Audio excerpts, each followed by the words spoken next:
Pastry chef, pâtissier. The pastry chef specializes in creating desserts, pastries, and baked goods.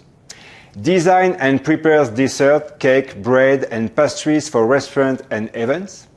Develops and tests new dessert recipes. Manages the pastry kitchen staff and their schedules.